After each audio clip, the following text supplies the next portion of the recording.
Bom, pessoal, essa é uma iniciativa do Observatório de Políticas em Saúde, em parceria com o Núcleo de Tecnologias e Educação à Distância em Saúde, da Faculdade de Medicina da Universidade Federal do Ceará. Já foram realizados 8 encontros com temáticas propositivas a uma reflexão crítica no contexto da pandemia por Covid-19, né? Então, essa série de encontros foi iniciada nos meses de março a junho de 2020, né? Agora está se iniciando um novo ciclo de debates, onde serão abordadas outras temáticas interdisciplinares e atuais para pensarmos as políticas de saúde no Brasil. Então, hoje é a abertura desse novo ciclo, com o tema Educação à Saúde, processos pedagógicos e assistenciais em saúde no território. E aí, então, para iniciar, eu vou fazer uma leitura aqui do currículo dos professores convidados, né, todos muito queridos, com uma extensa caminhada no Sistema Único de Saúde, uma galera da pesada e muito bacana. Eu tenho certeza que esse encontro vai ser muito potente e muito bonito. Então, a gente tem o professor Ricardo Burke Cecim, professor titular na área de Educação em Saúde, Saúde Coletiva, e docente permanente do Programa de Pós-Graduação em Educação da Universidade Federal do Rio Grande do Sul. Foi diretor da Escola de Saúde Pública do Rio Grande do Sul e foi diretor do Departamento de Gestão de Educação na Saúde no Ministério da Saúde.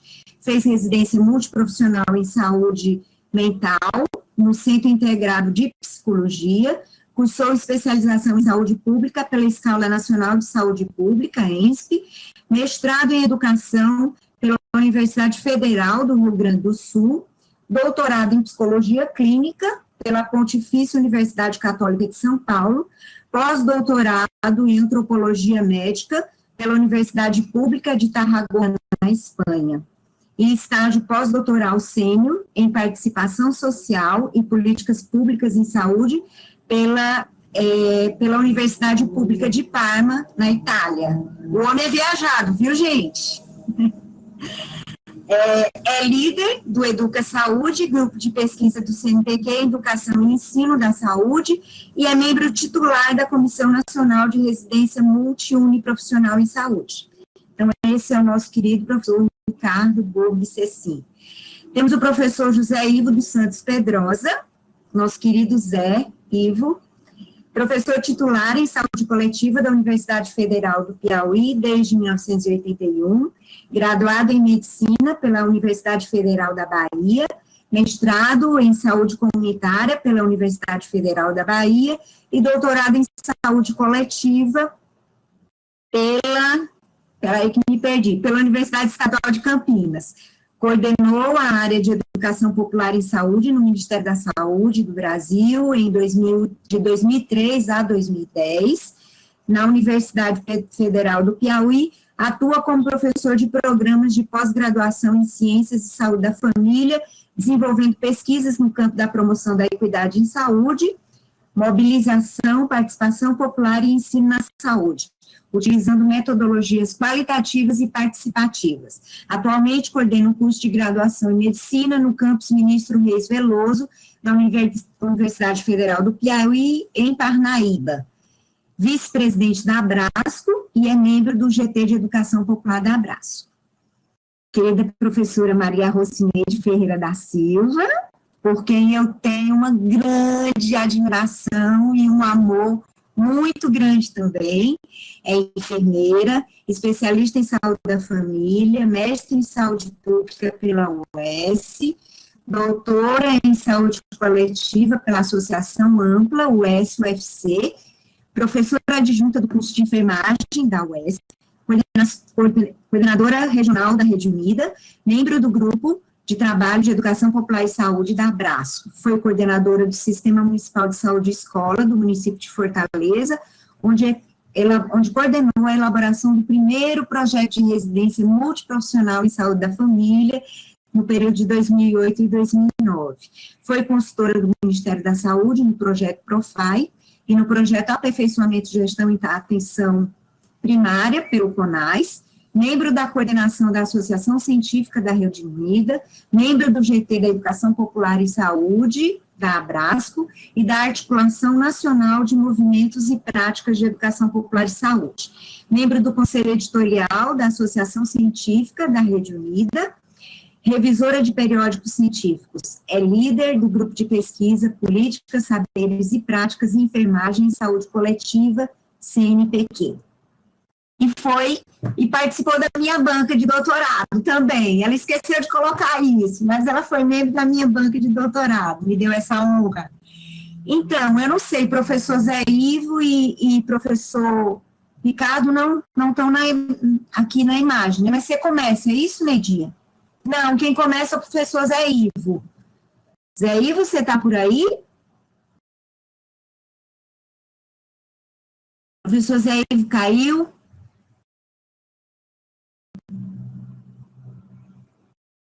E o professor Ricardo está por aí também?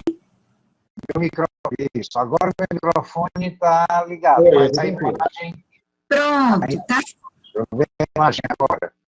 Pois pronto, então Zé Ivo está com a palavra. Eu, né? Bom, E deixa eu ver se a imagem consegue desbloquear aqui, porque não está permitindo um compartilhamento. Vamos ver agora.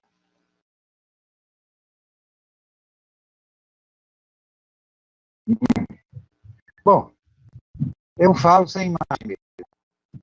Fico tentando. Só um pouquinho, Zé. Cada convidado tem 15 minutos para poder estar fazendo a sua apresentação. Vocês querem que a gente avise quando estiver na hora de concluir, ou como é que vocês preferem? Bom, você dá um toque. Tá certo. Eu então vou começar sem as imagens, tá? Porque tá certo. Fica bom. O meu vídeo está bloqueado aqui, talvez na sequência ele desbloqueie. Vou tentar só mais uma vez, senão a gente começa a nossa conversa. Então, bom, não desbloqueou, então vai ficar só na audição. Eu vou ficar tentando. Na verdade, quando eu recebi o convite para dessa conversa, né? Quando fala em processos formativos assistenciais, né, nos territórios, a gente coloca em conversa dois grandes temas, duas grandes áreas, dois grandes momentos, que seriam a educação e a saúde. E aí eu acho ótimo o Ricardo estar aqui, assim, com vocês, porque você prefere pegar mais tarde? Eu estou escutando um som. Bom, aí, tudo bem? Faça um sinal. Me ouvindo e tal. Estão me ouvindo? Ok. Sim, Zé, estamos ouvindo. A sua voz só está tremendo um pouco, mas a gente está lhe ouvindo. Vamos desligar os microfones, né? Talvez seja a minha internet também, não é boa. Mas, enfim. Então, quando a gente junta educação, quer dizer, processos formativos, processos assistenciais no território, a gente está juntando educação, saúde, trabalho. Né? Tema que Ricardo, que está aqui, Neidinha, você, Neus, eu acho que grande parte das pessoas que estão nos assistindo estão envolvidos nisso. E aí esse tema surge exatamente no momento de uma pandemia. Né? Um momento de pandemia em que trouxe para a gente uma perplexidade. Assim, meu Deus, o que é isso? Né? Eu, pelo menos, só sabia de pandemia ou de grandes epidemias através de histórias, de filmes, e etc. Né? Eu acho que todos nós, né, de uma certa forma, ficamos perplexos. E dessa perplexidade, aí é que vem a questão. Né? Eu digo que essa pandemia é um analisador cruel, porque nessa perplexidade, ela ficou mais ainda consubstancial, quando pôs a nu todas as nossas fragilidades, né? Todas as nossas, digamos assim, incoerências, distorções que se expressam desde a estrutura até as relações políticas, passando pelas relações sociais entre as pessoas, enfim, que está presente na gente. Então, essas idiosincrasias, vamos chamar assim, porque eu estou bastante nesta roda muito de alto nível, elas estão incrustadas na nossa história, quais sejam a exclusão social, preconceito, as condições de moradia, as condições de trabalho das pessoas, a incerteza com o que vai acontecer, como será o dia de amanhã, esse futuro vai ser o quê, né? Usando essa expressão horrível chamada novo normal. Que novo normal o quê? A pergunta deve ser, será que nós vamos viver sem essa ameaça? Bom, essa perplexidade colocou claro quando a gente, porque eu digo que quando a gente fica perplexo, a gente faz uma transversal no tempo, para, suspira, pensa essa perplexidade, ao primeiro momento, é isso, dizer, meu Deus, somos frágeis diante de uma ameaça. Né? De uma ameaça, inclusive, a grande maioria da população não vê, né? Só tem acesso às informações, né? E informações nem sempre qualificadas para tal, e informações que não se comunicam, informações que apenas prescrevem o que fazer. Então, essa perplexidade, ao mesmo tempo que nos aponta essas fragilidades, nos obriga a para as possibilidades, na perspectiva, inclusive, de, meu Deus, como é que eu vou sobreviver? Como eu vou enfrentar essa parada? Como eu vou encarar este inimigo invisível que está em todo lugar, que está no ar, que está nas coisas, que está nas pessoas, que está nos lugares? Como é que eu vou fazer isso? Então, eu acho que foi exatamente nesse contexto, um contexto de necessidade pela carência de tudo, inclusive do nosso sistema único de saúde, e pela possibilidade de ter que enxergar, de qualquer maneira, uma saída. Né? A população que vive nos territórios, de uma certa forma, né, isso é uma questão que a gente tem que aprofundar ainda, tem elaborado cotidianamente, né, rotineiramente, estratégia de sobrevivência para o dia a dia. Né? Cada dia é uma batalha. Ou como as pessoas dizem, enfrentar cada dia é como lutar com um leão. Né?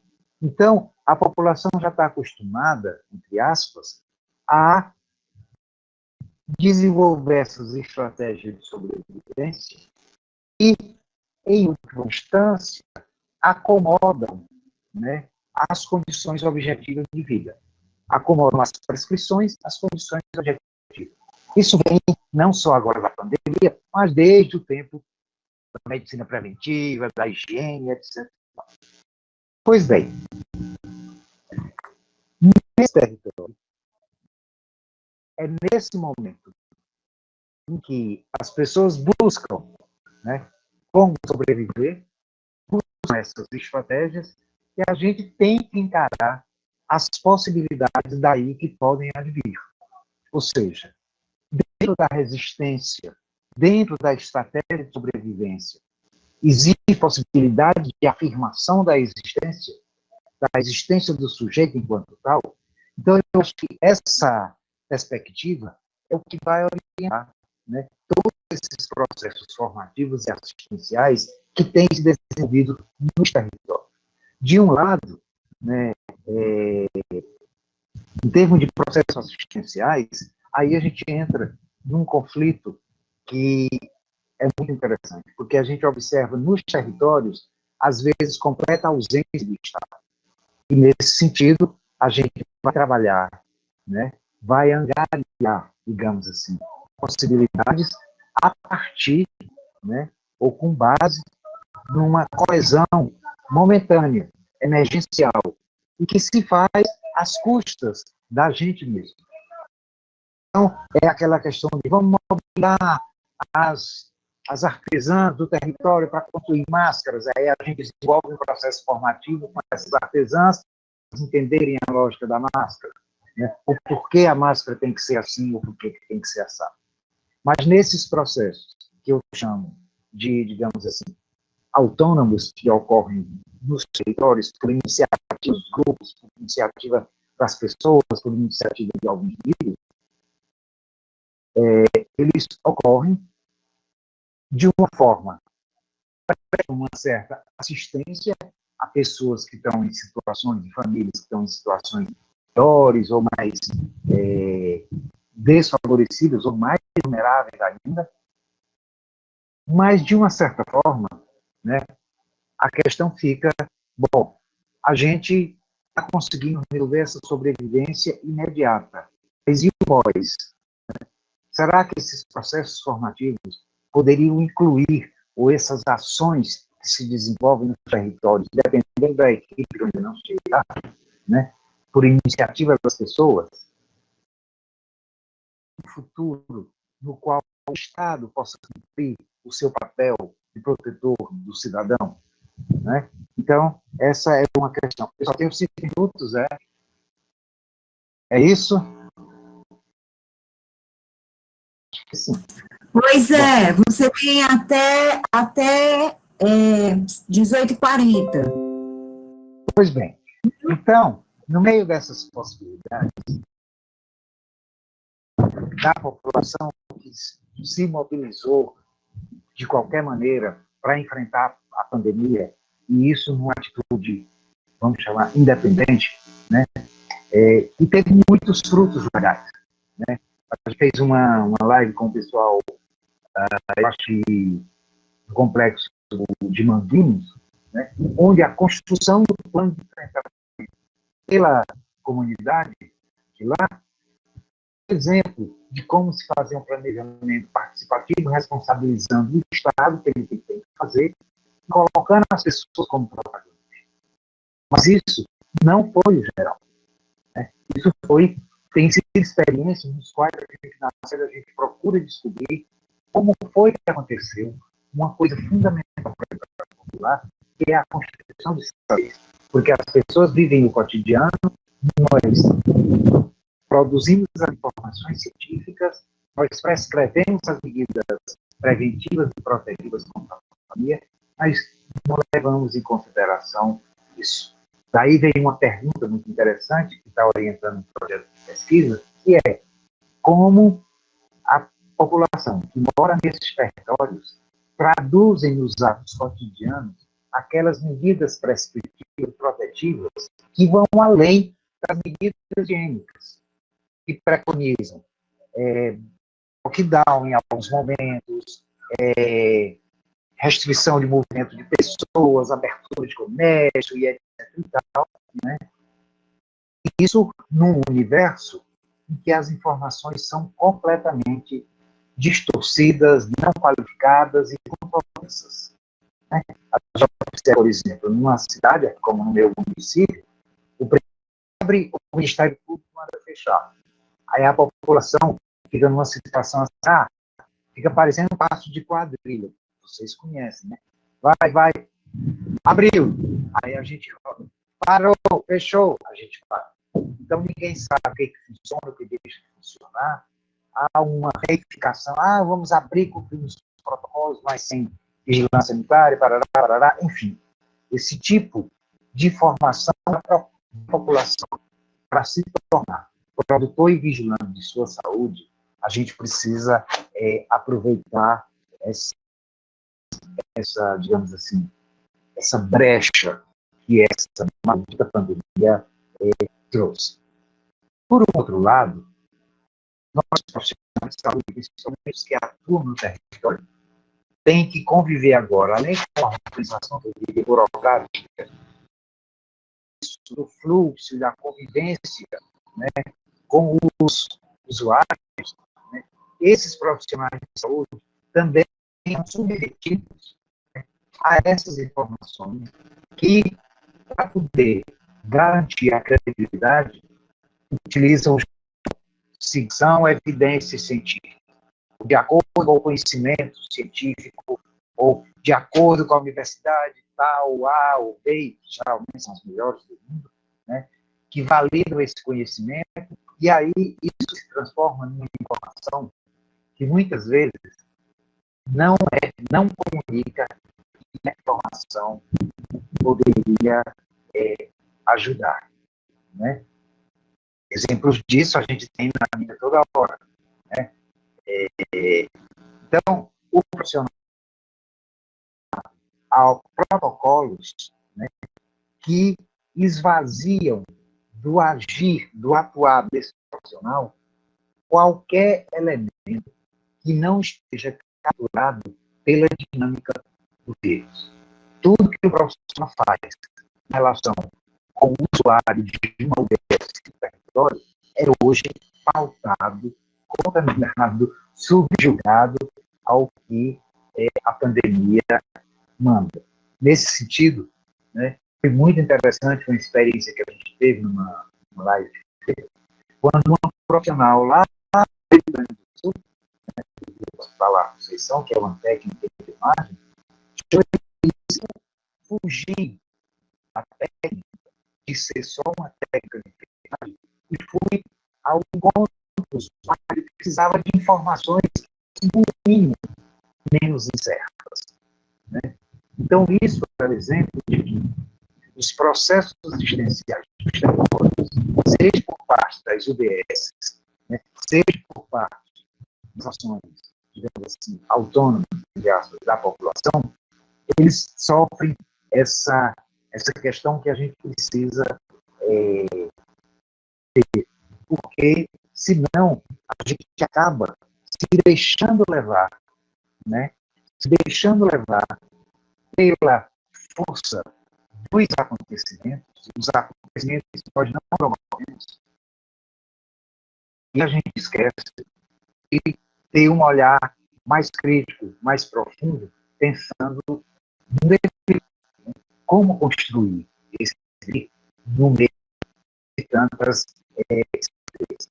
Então, eu acho que, tanto do ponto de vista dos processos organizativos, como dos processos assistenciais, nos processos de formativos, né, eu acho que a educação é fundamental. Aí eu vou puxar um pouco para a sardinha da educação popular de saúde, porque permite, né, essa possibilidade de um diálogo entre esse conhecimento científico tão distante da vida cotidiana das pessoas, que faz tão extraterrestre, a gente fala ciência, cientistas, a imagem que a gente tem, que a população tem, é uma outra coisa. São seres extraterrestres vestidos parecendo computadores, etc, etc. Então, são eles que estão guiando e orientando o cotidiano.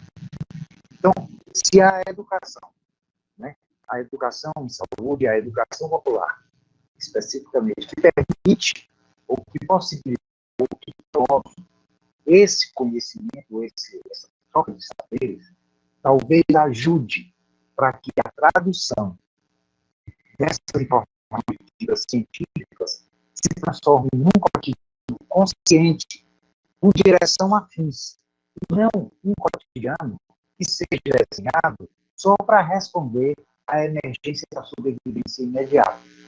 Então, eu acho que em qualquer ação que se desenvolva, seja no plano organizativo, seja no plano de uma formação qualquer, seja em grupo, seja em qualquer lugar, a gente tem que ter isso em perspectiva.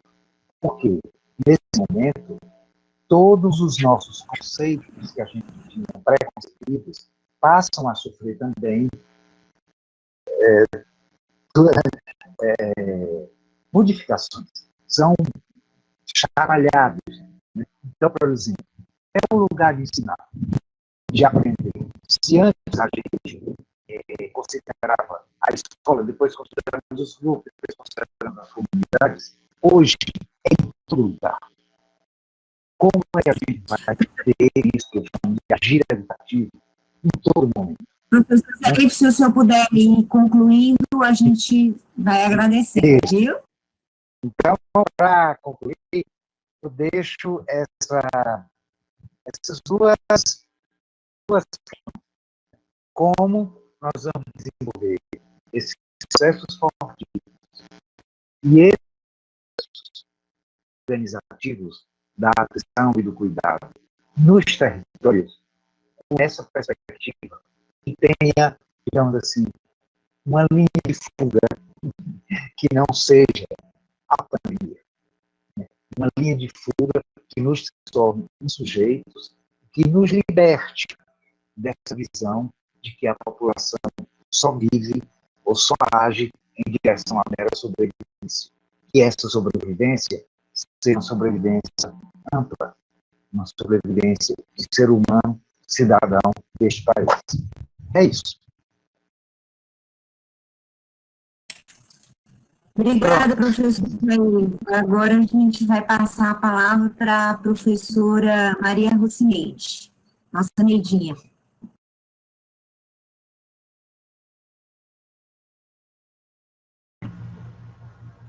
É o tempo que vê se o José entra, professor José Ivo entra aí na tela também, né? Se ele vai ajeitando. Então, gente, boa noite.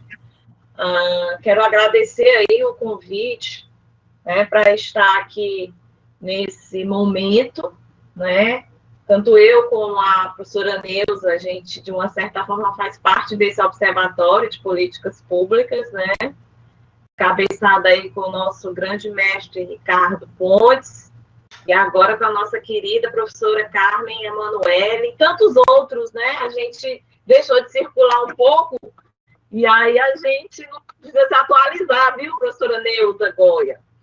Mas quero muito agradecer a oportunidade de estar aqui com você, com o professor José Ivo, com o professor Ricardo. Eu estava com o professor Ricardo, com o professor José Ivo à tarde, então é porque a gente não sai do lugar e sai do lugar, né? Porque agora, por exemplo, a gente está até no Rio Grande do Sul. E aí, gente, então, assim, é bem interessante a estrutura como está pensada o território dessa nossa live, desse nosso encontro aqui, que é um pouco exatamente para essa cotidianeidade, né, do que é um processo formativo assistencial no território. Como é que a gente vai aprender a aprender, né, e às vezes com a necessidade desses saberes que estão tão longe, ou então com a necessidade desses saberes que estão tão perto, e a gente não consegue visualizar. Então, acho que eu estou colocando isso, inclusive, para fazer essa chamada para o papel do observatório, né, que é fazer observação, observar e agir. Eu acho que as contribuições que o observatório tem dado para a gente, desde o início desses encontros, tem sido um pouco para pensar nisso, para pensar como que as políticas públicas elas estão atravessadas aí e nós estamos nos apropriando de um conceito que é muito caro para nós, que é o conceito que está vermelhinho aqui na tela, ou é rosinha, não sei, tá meio... que é o de saúde. Saúde, quando foi pensada, né, na Constituição Federal, foi pela escuta de muitas vozes. Essas vozes que vinham desses territórios que são, sim, por princípio formativos. A gente não tem outro lugar que a gente não se forme, a não ser no território. Agora, na transitoriedade por esses vários territórios, né, e no encontro com esses territórios, que eu acho que essas são questões. Quais são os territórios que eu habitei e quais são os territórios que me habitam? Eu, como profissional de saúde, hoje, como professora de uma universidade pública, não posso esquecer os territórios que me habitaram.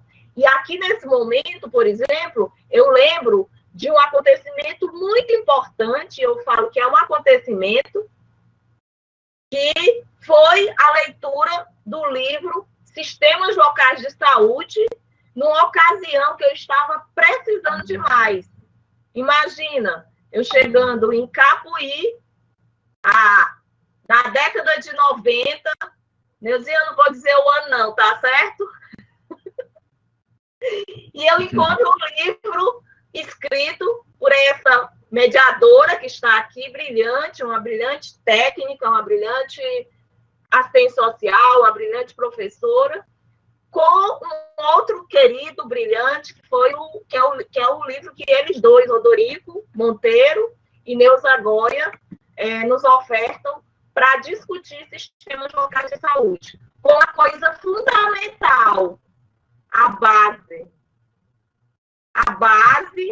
que nós, brasileiros, defendemos, inclusive, como nome da nossa política, da Política Nacional de Atenção Básica, que, como os sistemas universais, chamam aí, né, os americanos, os norte-americanos, os europeus, atenção primária à saúde. A gente aqui no Brasil, obviamente, vai dizer que o primary care são os cuidados básicos, são aqueles cuidados que são base para uma boa assistência. Então, quando a gente fala de processos formativos assistenciais no território, né, não dá para a gente desarticular e começar a pensar qual é o território que eu estou falando, né? E qual é o território que eu estou escutando, porque às vezes a gente não consegue sair, transitar pelos territórios. E isso tem como o professor José Ivo lembrou, a formação ela é muito importante nesse caminho, no desenho dessas trilhas que eu vou percorrer, inclusive, para fazer essa transformação necessária, que é de aprender a escutar. Imaginem, né, se a gente tivesse, aí é o Rubem Alves, né, que vai dizer da escutatória.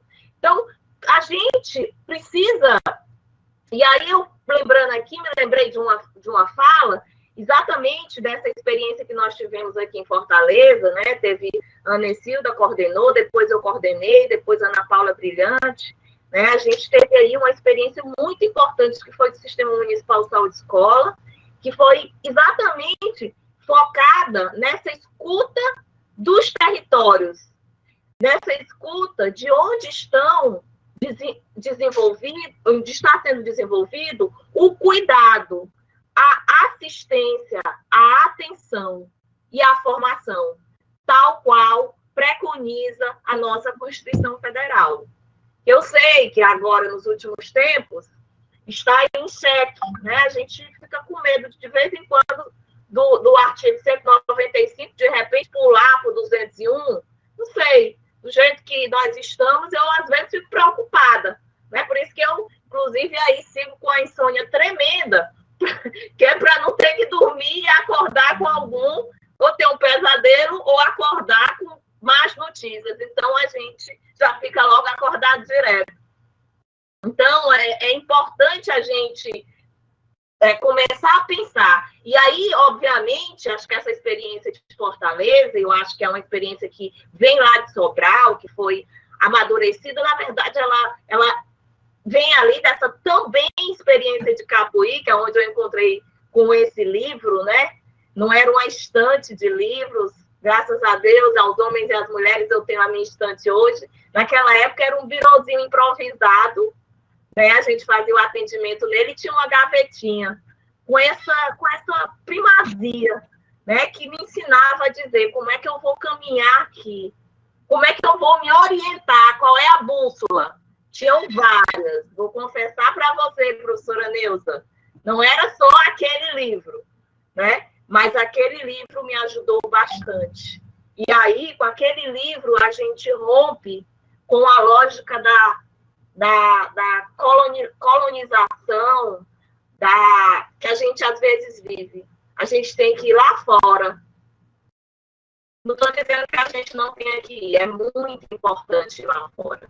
Como é importante escutar o Zé Ives, que está lá no Piauí, que faz um convite aí, Caetano completando 7.8, né? E aí eu me lembro da música do Torquato, existe musa, a que será que se destina? Né? Então, o professor Zé Ivo falava isso hoje à tarde, acho que uma questão da dignidade da vida é a nossa existência. E aí, a que será que se destina essa nossa vida, né? E aí não dá para você dualizar, binarizar, separar. Isso tem que ser junto e misturado. E foi isso que nós fizemos aqui em Fortaleza, e foi isso que foi feito em Capuí, né? Nos tantos municípios, nos tantos rincões aí do Brasil. No Rio Grande do Sul, com o professor Ricardo Burque-Cecim, né? E tantos outros professores.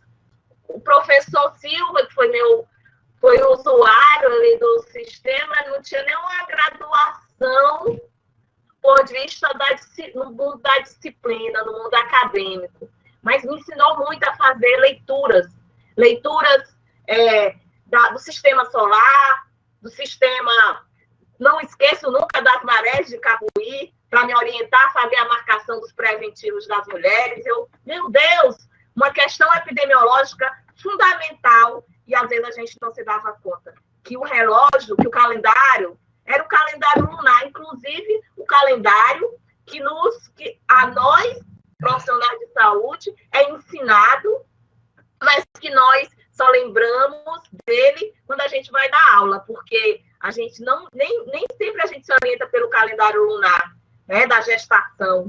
Como são 10 meses, quantas semanas de gestação são para nascer uma criança, né? E isso, as semanas são importantes, a gente vai explicar para as mulheres, porque exatamente elas são definidoras, inclusive, das nossas tomadas de decisão. E a gente, às vezes, desaprende isso. A gente não é atravessado por esse território da vida e da existência das mulheres. Mas, quando a gente vai habitar o território, a gente aprende com ele, né? E essa foi uma das lições que eu aprendi, que quando a gente vai trabalhar na praia, esse é um calendário importante, né? Para as marés. Porque, inclusive, lá na física e na matemática, a gente lembra que o raio da circunferência é 2 vezes maior que ela. Então, quando eu venho pela praia, estou falando aqui do posto que eu trabalhava, que era na praia, né? Era simplesmente 2 vezes menor a distância do que se eu viesse pelo que as redondeiras naquela época chamavam de serra, que são as falésias, que a gente muito bem conhece, quem é de Ceará e quem já foi em Capuí. Então, estou dizendo isso porque tem muitos aprendizados que eles não estão dados e que eles precisam ser escavados no cotidiano e descobertos com as várias pessoas que vão estar conosco naquele momento. Assim como hoje estamos nós 4 aqui, né? E como vamos aprender coisas com as nossas falas, inclusive com as nossas escutas. E aqui em Fortaleza, a gente se pautou pelo artigo 200, por exemplo, para fazer o diálogo dos processos pedagógicos e assistenciais no território. A gente se pautou por o que diz que ao Sistema Único de Saúde compete, além de outras atribuições, ordenar a formação dos recursos humanos na área da saúde. E a gente vai ter uma discussão muito importante aí, né, com a entrada da CEGEDS, que estava, inclusive, Ricardo e Zé Ivo, né, para discutir, inclusive, essa terminologia, recurso humano, trabalhadores e trabalhadoras, que são mesmo recursos humanos. Como a gente amplia também o diálogo não só com esses termos, mas com o que os engravida. E aí, gente, é muito ampla, né? Não dá para a gente só dizer que a gente tem ali um recurso. E isso tem que estar no cerne da nossa formação. E, infelizmente, não está. Porque nós somos orientados por uma perspectiva que tem um enfoque muito tecnicista, né? O professor Zé Ivo hoje à tarde falava do sistema fordista, né? Da lógica protocolar, da lógica linear. Vejam que eu me formei, fui atender, fui aprender com as mulheres e os homens daquela comunidade que eu precisava me orientar para o calendário lunar, que eu tinha estudado no 5º semestre da faculdade, quando eu fazia pré-natal como acadêmica. Então, esses processos, eles não podem estar descolados, e isso precisa estar vivo, estar ativo dentro da gente. E aí, por isso que a formação, ela tem que ser transformadora, ela precisa, o Ricardo Teixeira fala muito isso, a palavra formação está dentro da palavra transformação, que é para garantir que ela aconteça. E esse é um investimento que tem que partir dos gestores, da gestão, e da gestão como a palavra. Se a gente escutasse ela direito, a gente ia pensar mais sobre ela. Um gesto grande, um gesto de acolher. Acolher quem? Acolher todos os sujeitos e sujeitas que topam partilhar suas vidas com a gente. Porque o que os usuários e as usuárias, os trabalhadores e as trabalhadoras, e os próprios gestores fazem, se não topar dividir a vida com a gente? Aí é que tá. Topam mesmo? No papel, sim, a gente faz esses pactos. Mas, às vezes, os nossos territórios não permitem. A gente ainda não está pautado por uma vida digna com existência. Quiçá com resistência.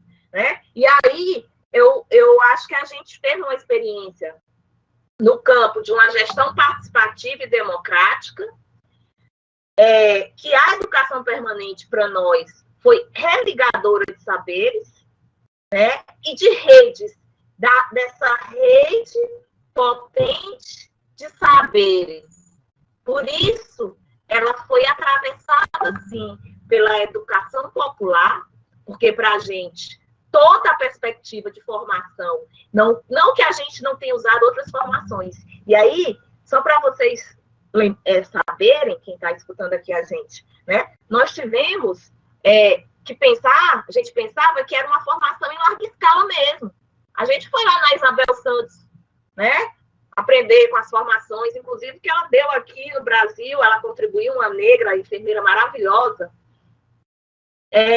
que ajudou a gente a pensar a formação de quem ia cuidar e de quem muitas vezes é esquecido, de quem muitas vezes não é enxergado, né? Apesar de muitas vezes ter a cor negra, ter o preto estampado do rosto, né?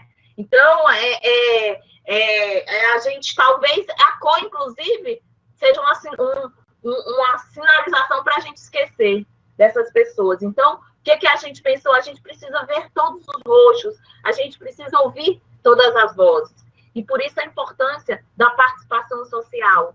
E naquela época, a gente, mesmo sem ter o quadrilátero em Capuí, Ricardo, a gente já se mobilizava muito pelas vozes populares, pelas vozes de vários cantos que existiam ali, né? Mas foi interessante ter um cientista que desse materialidade a muitas coisas e objetivasse isso, sim, né? Numa epistemologia que também alicerçasse e nos ajudasse a fazer disputas que não são só do campo teórico, mas também são do campo teórico.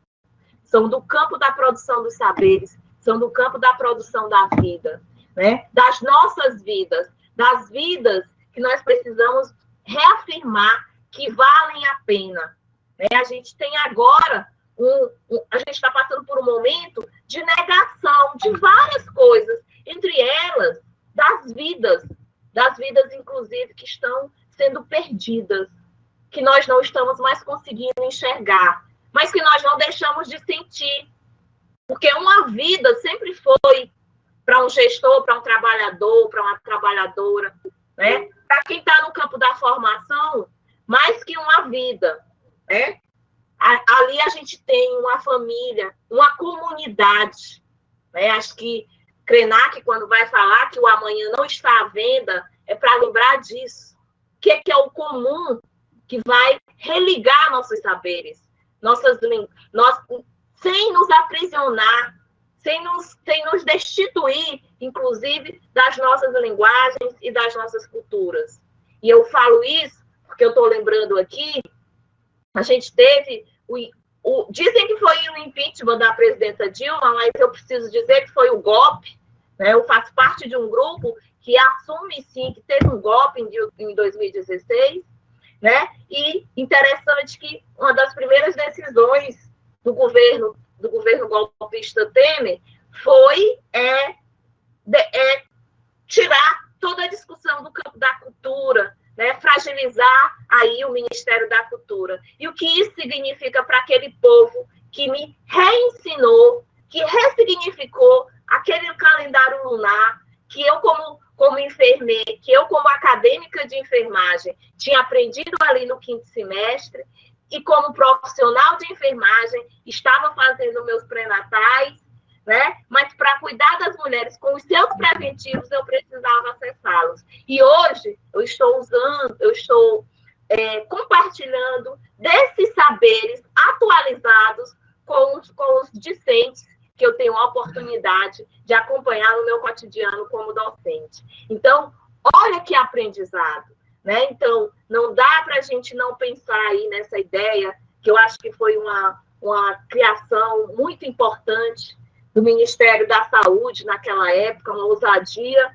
né, do governo Lula, de assumir que os trabalhadores precisavam, sim, ser escutados, que a gente precisa discutir a questão das relações precarizadas, por isso uma gestão do trabalho, e que essa formação precisa ser transformada, por isso uma educação na saúde, né? E essa é uma das questões o que eu fico pensando e que eu acho que a gente precisa amadurecer no cotidiano. O que a nossa CEGEDS tem feito para atravessar processos pedagógicos e assistenciais no território, né? Se nós não temos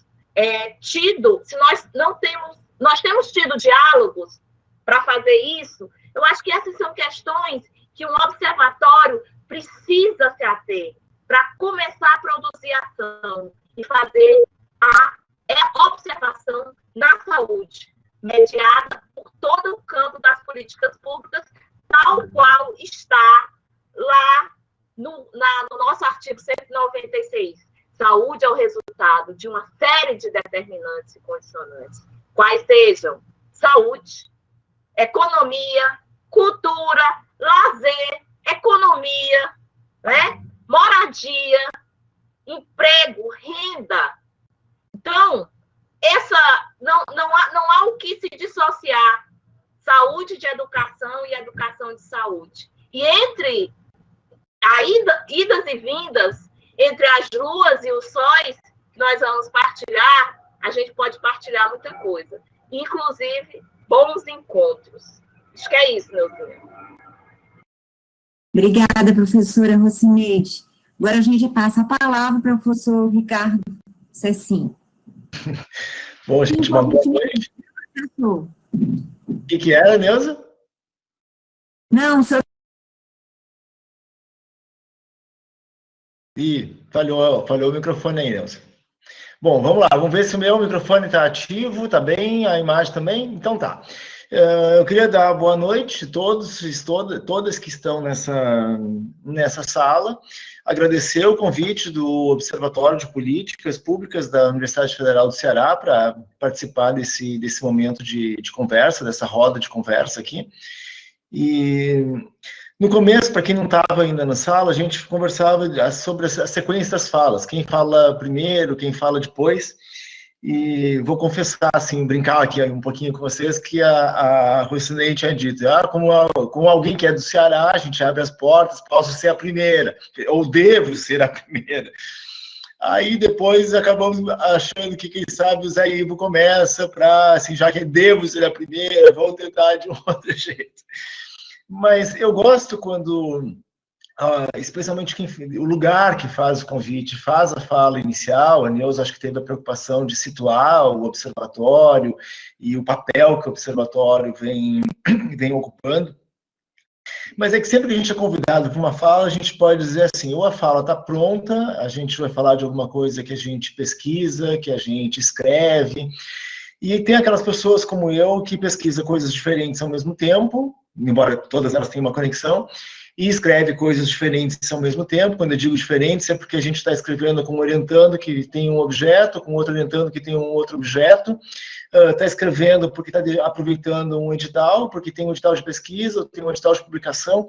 Então, na verdade, a gente está sempre com, eu, pelo menos, sempre com várias linhas possíveis de pensamento ativas ao mesmo tempo. Então, quando tem essa fala que introduz, que situa, a gente um pouco vai se ambientando e vai entrando naquele lugar. Essa talvez seja uma das dificuldades que a gente tem, muitas pessoas, eu suponho que tenham, quando está nesse lugar à distância. Aquelas pessoas que têm um modo de dar aula que é muito conectado com o aluno, com a aluna, com a plateia, né, que tem essa ligação com a plateia para organizar o próprio andar da fala, a gente se ressente quando está nesse ambiente em que a gente não vê todas as pessoas, não vê as caras que as pessoas estão fazendo, os gestos que as pessoas estão fazendo. Acho que nós todos que damos aula, né, todos, eu sei que tem aulas que são muito formais, não é meu estilo. Tem aquelas aulas em que a aula está toda pautada pelo slide, a aula está toda pautada pelo conteúdo que foi previsto para aquele dia e para aquele horário, mas eu sou daqueles que vai falando e vai olhando para os gestos, e vai olhando se tem alguém se manifestando com a cabeça concordando com a aula, se tem alguém se manifestando com a cabeça discordando da aula. O concordando com a aula é bom, a gente se anima. O discordando da aula, tanto a gente pode ficar chateado, como pode aumentar o argumento para ver que a gente está faltando convencer alguém. Então, a gente vai convencer aquela pessoa também.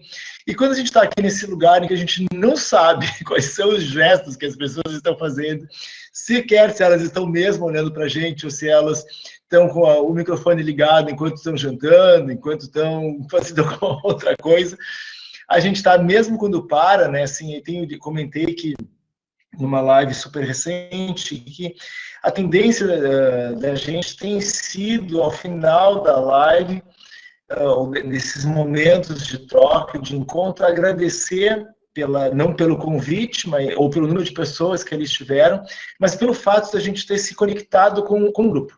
Então, esse se conectar com o grupo, ele faz muito parte, eu acho, da construção da gente. E eu lia nessa semana, sei lá se ontem, numa postagem de uma amiga muito querida, em que ela se queixava do afastamento, dizendo, não tem jeito, nós somos gregários. E eu pensei, do meu ponto de vista, não é que sejamos gregários, do tipo, a gente precisa estar nesse jeito associado com outros, em que a gente está produzindo alguma coisa juntos. Isso é uma parte, eu acho, é uma possível formulação que se pode fazer, mas a gente é muito aberto, é muito resultado das afecções, que é do encontro com o outro. Então, quanto menos encontros, quanto menos afetos a gente compartilha, isso vai produzindo essa sensação bastante desagradável, até de enfraquecimento.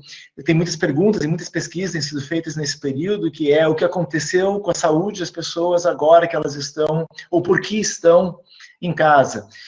Dos dados que mais tem aparecido é o quanto as pessoas passaram a beber, ou a beber mais.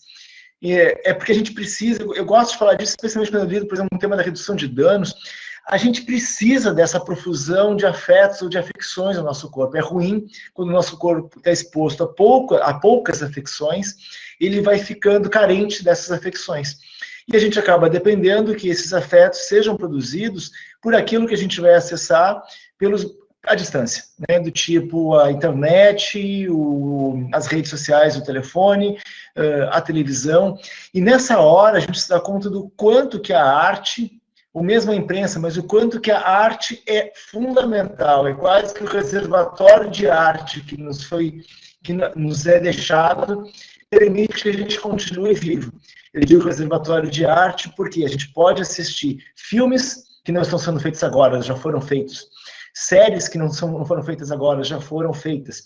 Na internet, a gente busca todo tipo de imagem, eu, por exemplo, busco muito na música, né? Busco muito clipe musical, evento musical.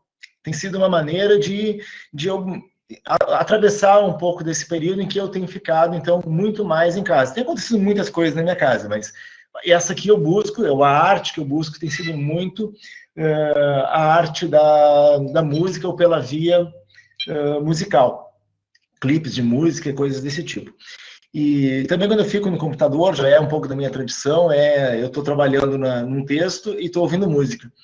Algumas pessoas que leem coisas que eu escrevo sabem o quanto eu tenho textos em que vão entrando letras de música nos meus textos, e vão entrando letras de música porque eu fico ouvindo música quando eu estou escrevendo. E aí tem certas músicas que me convocam, e elas convocam de uma tal forma que elas convocam, inclusive, o que eu estou escrevendo. E, às vezes, eu coloco trechos dessas músicas, dessas letras, poesias, né, cantadas, poesias musicadas.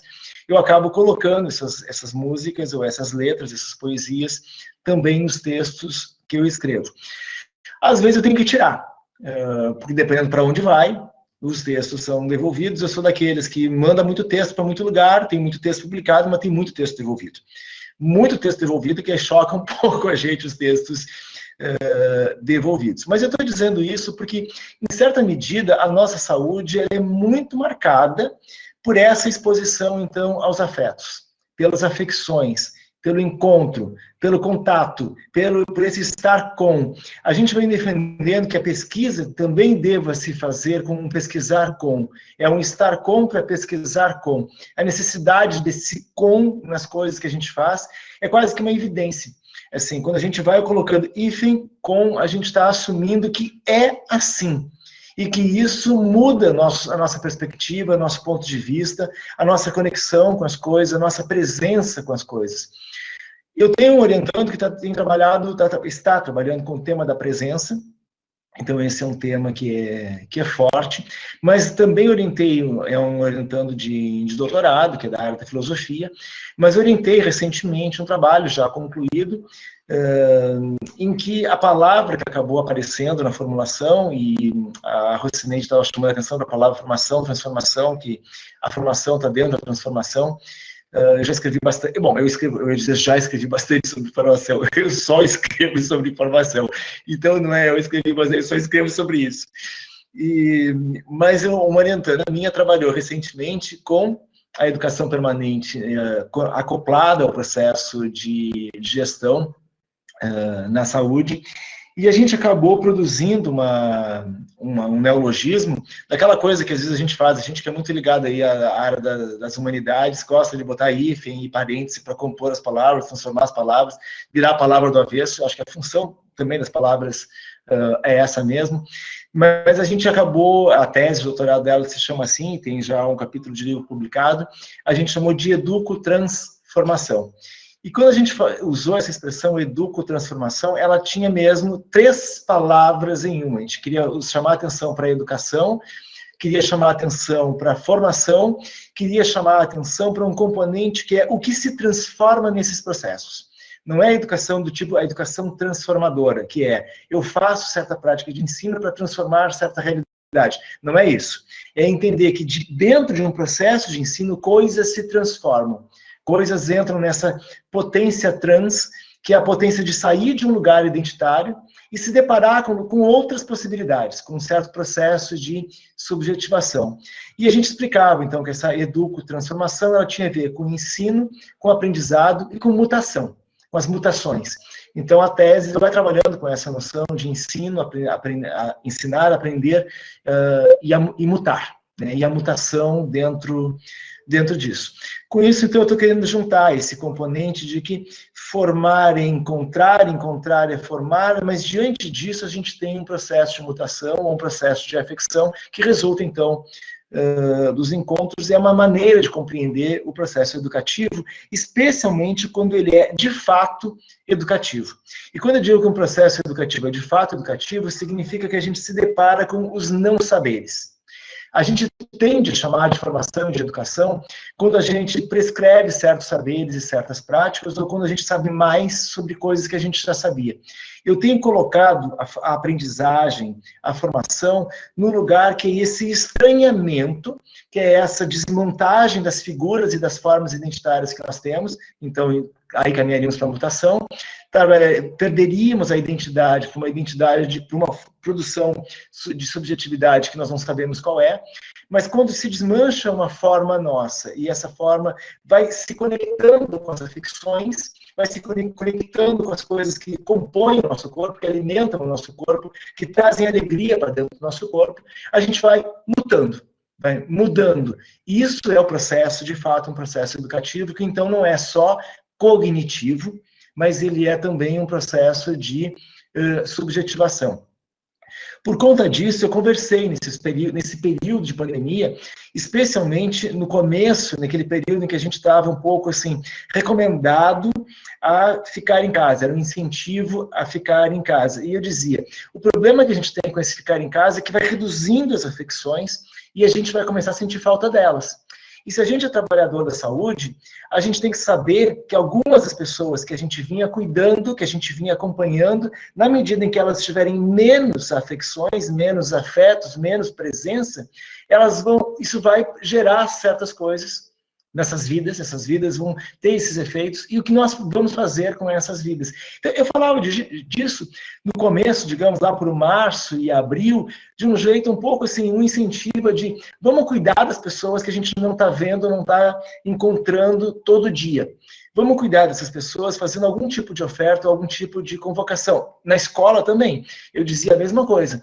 A gente não tem os alunos na escola. Não se trata só de eu abrir na internet uma oferta cognitiva do tipo, qual é o conteúdo previsto no currículo que eu tenho que abordaria naquele período e que eu vou abordar agora na internet. Eu tenho que pensar que afetos eu posso convocar. E eu vinha dando um exemplo para mim muito querido, que é um exemplo do Ceará, Baturité, em que a Regional de Educação faz um desafio. Eu não acompanhei mais processos, embora eu tenha acompanhado muitas coisas que a Secretaria de Estado da Cultura do Ceará fez, e para mim a Secretaria de Estado da Cultura fez coisas maravilhosas nesse período de pandemia, até o momento que eu acompanhei, de fato eu não tenho acompanhado agora, mas teve muitas convocações, e a Secretaria de Educação faz uma que eu achei muito bonita, que chamava Desafio Fotográfico, e era propor aos estudantes, que então estavam em casa, que ao olharem da sua janela, fotografassem e falassem sobre essas fotografias feitas da janela com uma pergunta: o que vejo da minha janela agora que eu não via antes? De certa maneira, um desafio fotográfico, então, esse apresentado, ele diz, o nosso corpo está sob afecções novas. Sob afecções novas, o que isso faz no meu olhar? Então, se eu olho pela janela e tiro uma foto, eu vejo mesmo que antes eu vejo coisas novas. O que eu vejo? Então, essa noção eu achei ela importante. Eu não queria fazer uma fala dispersa, que eu estou falando e a minha cabeça vai assim girando com vontade de seguir alguns caminhos que eu posso perder a sequência que eu pensei no início. Porque eu vou me lembrando de coisas, e eu tenho, acho que o Rocineide sabe disso, na plateia aqui, que eu vi na lista aqui dos inscritos, tem outras pessoas muito queridas, como a Nohaine, como a Amanda, são pessoas que sabem o quanto que eu sou, a Rocineide é uma amiga em comum, né, Rocineide, somos amigos em comuns dessas duas queridas, mas são pessoas que sabem do quanto que eu sou muito movido por esse encontro com coisas que me convocam, e eu entendo que aprender e que o processo de ensino deva ser desse jeito. Então eu vou me dando conta de coisas que têm sido feitas, e eu acabei também tendo um contato com uma outra pessoa muito querida, que eu ainda não conheço presencialmente, mas que é do Crato, que é a Érica Formiga, e a Érica me manda fotos do trabalho, ela me manda fotos de coisas que ela estava fazendo na unidade básica do Grangeiro, e eu tenho entrado em alguns momentos com a rádio literária Carrapato, lá do Crato, para falar de algumas coisas, e eu fico assim pensando que coisas eu vou falar, e como que eu falo coisas assim desse lugar de um acadêmico, mas que quer falar com uma rádio comunitária, uma rádio que está pendurada no poste, com um bairro no Crato, no interior do Ceará. Então, como é que eu faço para falar dessas coisas que numa aula eu falo com algumas referências, como é que eu falo nesse outro lugar? E a Érica acaba propondo certas afecções quando ela me manda imagens do lugar, com programas como Na Janela, com as cartas, dizendo desse cuidado que o serviço de saúde deve ter com as pessoas. Então, fazendo um primeiro mapa com isso, eu achei que era interessante, e era isso que eu pensei que seria a minha primeira fala, eu já falei tudo isso e não falei da primeira fala que eu tinha pensado, mas eu pensei que tem uma situação, eu fui provocado, na verdade, a pensar sobre isso, quando eu troquei algumas imagens com uma amiga italiana, eu mandei algumas imagens brasileiras de como o Brasil estava produzindo imagem para esse período da pandemia, e eu tinha recebido já várias imagens que que tinham me chegado por uma outra amiga da Itália também. Ela me mandava algumas imagens, e aí quando eu conversava com essa amiga, eu mandei algumas imagens para ela. Quando ela comentou as imagens, ela ativou um processo de pensamento intenso, para que a gente pudesse pensar um pouco disso que, de certa maneira, nessa cartografia que eu já lancei, eu coloquei. Mas pense o seguinte, as primeiras imagens, ou as primeiras convocações que a gente recebeu do tipo em março, eu classifiquei assim, havia um incentivo ao ficar em casa. E tem um vídeo que eu gosto, é um vídeo muito bonito, ele chamava Carta Aberta à Amizade. E a Carta Aberta à Amizade, ela mostrava imagens das pessoas em casa, no terraço, no pátio, pessoas que então, já que estavam em casa, e nós estávamos em março, as pessoas estavam tomando sol, e as pessoas estavam assim, a gente está distante, mas, bom, a gente pode fazer ginástica dentro de casa, a gente pode se comunicar pela sacada. As imagens tinham um pouco esse apelo de que a gente, é pela amizade que a gente vai ficar em casa. Só que o tempo passa e quando chega lá por maio, a gente já não estava mais falando de uma carta à amizade, e a gente começa a fazer um certo apelo a ficar em casa, e vem uma mensagem que é: cuidar de mim é cuidar de ti. Então, eu fico em casa para que você não se contamine. Eu fico em casa para não apoiar aglomerações, para que outras pessoas não se contaminem. Então, cuidar de mim é cuidar de ti. Isso não vai reduzir o amor que nós temos uns pelos outros. Então, a gente sai de uma carta aberta à amizade para cuidar de mim é cuidar de ti, o amor como ponte. Tem uma letra de música que diz exatamente isso, que é do Francisco Elombre, que é essa a proposta que vem ali. E a gente entra numa quarta fase já em julho, em que é um alertar para ficar em casa, já com uma noção de que o cuidado ele é coletivo e ele é político. Já não é um cuidar de mim, é cuidar de ti. Nós precisamos dessa prática de cuidado, porque os números não baixam. Por mais que os números se estabilizem, nós não podemos ficar confortáveis que morram 1.000 pessoas por dia, e esse número ficou estável. Então, não morre mais de 1.000 por dia, mas segue morrendo 1.000 por dia. Então, a estabilidade não é alguma coisa que nos possa confortar. E é por isso que a gente começa a dizer, o cuidado é político. Porque dessas 1.000 pessoas que morrem por dia, quais são essas pessoas, essas 1.000 pessoas que morrem, agora já um pouquinho menos, né? Mas quais são essas 1.000 pessoas que morrem por dia? Quem são essas mais de 100.000 pessoas que já morreram num período tão curto de tempo em uma doença transmissível?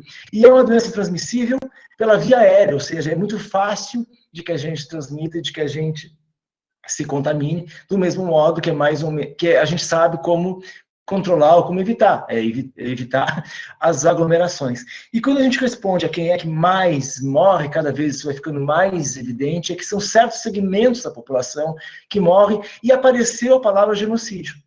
Então, a morte já como um oposto do cuidado, né? O cuidado como um coletivo e o cuidado como política. O cuidado como política é para enfrentar o genocídio. O cuidado como política é para afrontar o genocídio e dizer, não é possível que sejam esse grupo social que mais morre e que segue morrendo e que segue exposto às mortes porque não pode adotar medidas de controle ou de evitar a contaminação e a morte. Então, a gente vai vendo, eu quero dizer que essas imagens, elas vão mudando, então, os lugares. Se a gente fizesse hoje só uma pesquisa com essas imagens, de que maneira a gente veio falando de como controlar a pandemia, a gente já teria aí um conjunto de coisas sobre as quais a gente poderia falar. Mas a gente também viu, a Neuza me fez o sinal ali do tempo, vou ver se eu caminho para um bloco mais de amarração, não, de alguns anúncios para a gente fechar essa primeira parte e ver se dá para dialogar uns com os outros. A gente então tem essas imagens, mas a gente também teve no início da pandemia, ou quando se começou a falar do isolamento social, uma certa proposta de que os serviços todos deveriam fechar. E a gente disse o seguinte, os serviços todos podem fechar. E na saúde, a gente chegou a dizer, então, quer dizer, os serviços podem fechar, exceto os serviços essenciais. E veja uma coisa que aconteceu. Muitas unidades básicas de saúde fecharam, muitos CAPs fecharam e não fechou o supermercado. e não fechou o posto de gasolina, e não fechou a fruteira da esquina. Eu não sei se isso é uma palavra que se usa no Ceará, aqui no Rio Grande do Sul. A gente tem muitas palavras que não são... A gente até entende, né? Mas a gente não usa as palavras do mesmo jeito. É que nem fazer compras, né? Só no Rio Grande do Sul a gente vai ao supermercado para fazer rancho.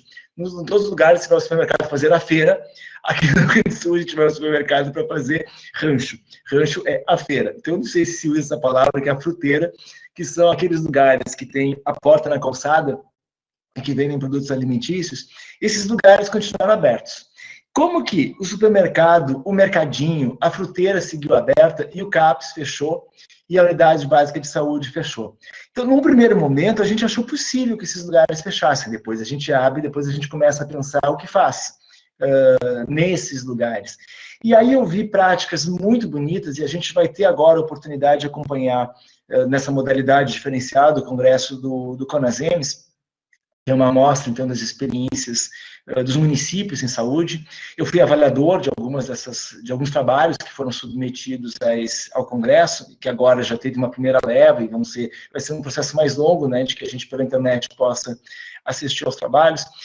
E aí eu acabei contatando com municípios que fizeram coisas muito bonitas, que uma delas me toca pessoalmente, profundamente, que foi a gente reconhecer que, por exemplo, idosos acompanhados pelos serviços de saúde e que precisam da estimulação cognitiva por causa do Alzheimer, por causa da doença senil, e que a falta de ação de estimulação cognitiva apressa um quadro de perdas.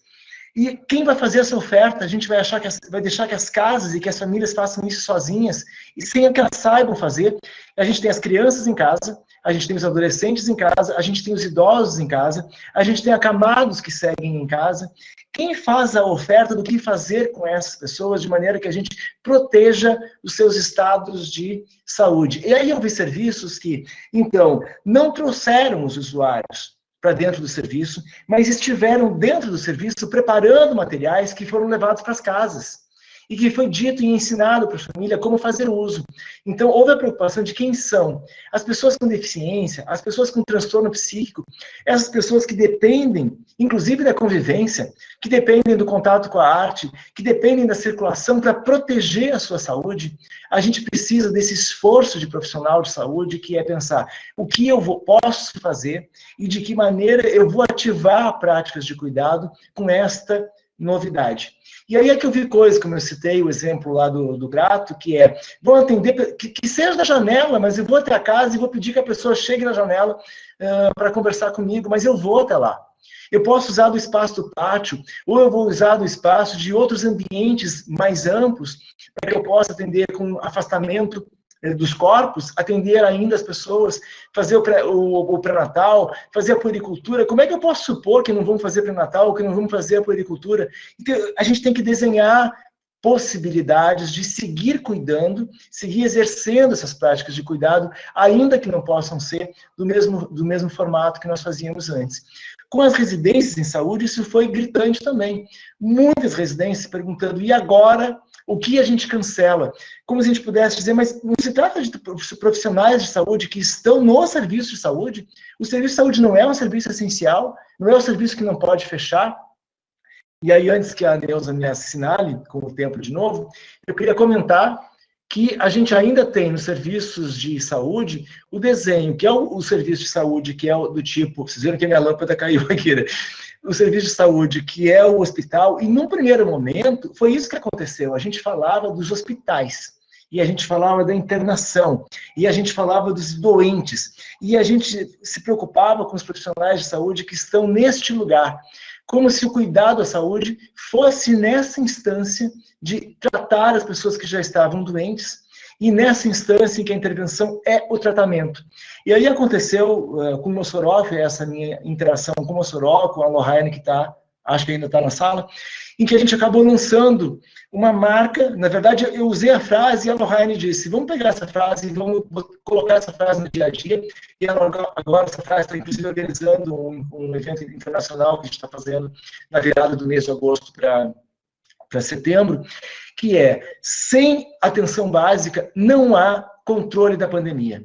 E a gente se dá conta de que sem atenção básica não tem mesmo como controlar a pandemia, porque todas as práticas de cuidado, elas não são as práticas do tratamento, as práticas de cuidado que são para evitar a contaminação, que é para suportar ficar em casa, que é para produzir essas intervenções com as pessoas que não estão podendo acessar o serviço de rotina da saúde, essas são práticas de cuidado e elas são da atenção básica. Para mim está faltando, inclusive, a gente anunciar fortemente, claramente, o papel que a atenção básica tem agora para dar suporte à qualidade de vida. Suporte à qualidade de vida nas suas necessidades de saúde mesmo. Naquilo em que as vidas demandam cuidado e atenção à saúde. A última coisa, Neuza, para não deixar de falar, porque a chamada era os processos pedagógicos e os assistenciais, eu tenho me preocupado muito com um tema que é a tal da volta às aulas, e eu tenho ficado muito surpreso, ou incomodado, ou desconfortável com duas coisas que se colocam. Parece que volta às aulas é igual a aluno na sala de aula. E parece que volta às aulas é igual a apreensão do currículo pré-visto. E a gente tem que lembrar que volta às aulas não é só o aluno que volta à aula. Os professores têm diferenças. Todos os trabalhadores desse espaço, e é um conjunto de trabalhadores e trabalhadoras nesses espaços, que têm diferentes histórias de vida, diferentes doenças prévias. Todas essas pessoas, se a gente fala em volta às aulas, não é o aluno que volta.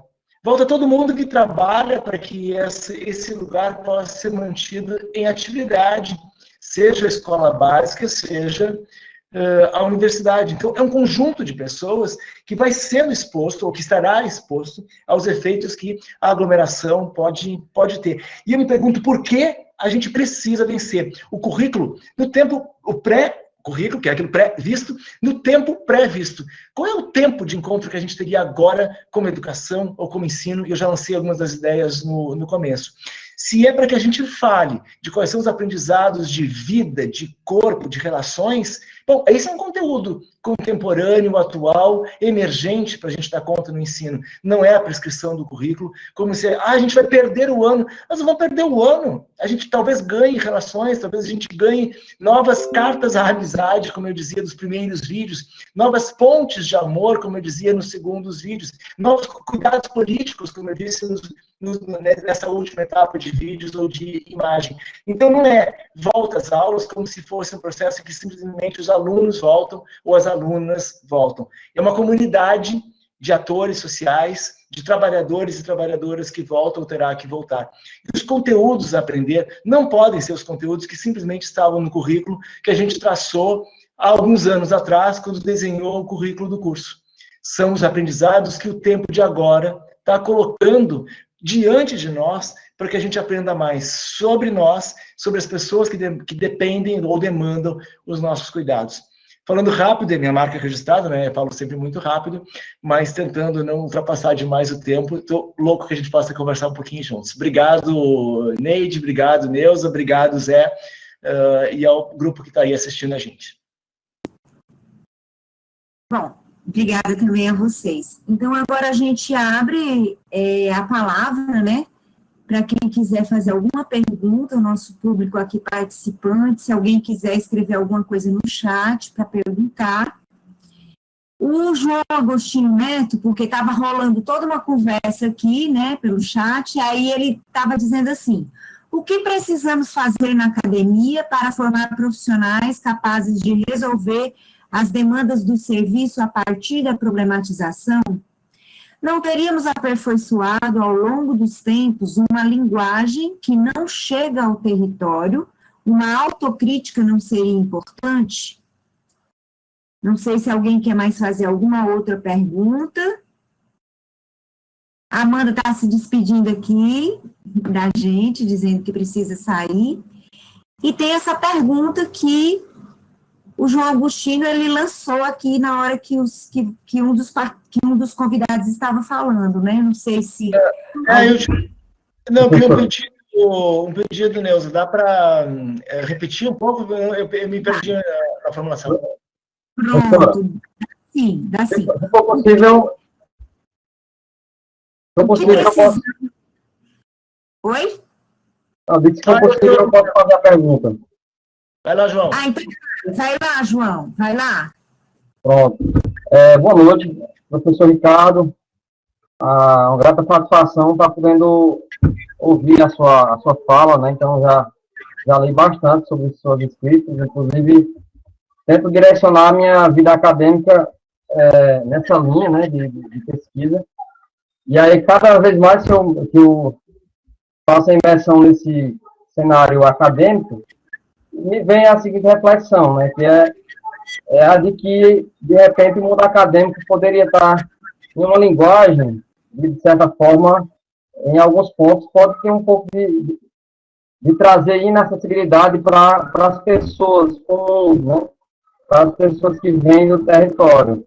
Eu sou egresso do programa de residência, sou profissional do serviço, então tenho muito minha formação nesse aspecto e pretendo continuar dessa forma, porque eu acredito que as experiências mais valiosas, elas estão ali no território, na vida das pessoas, né?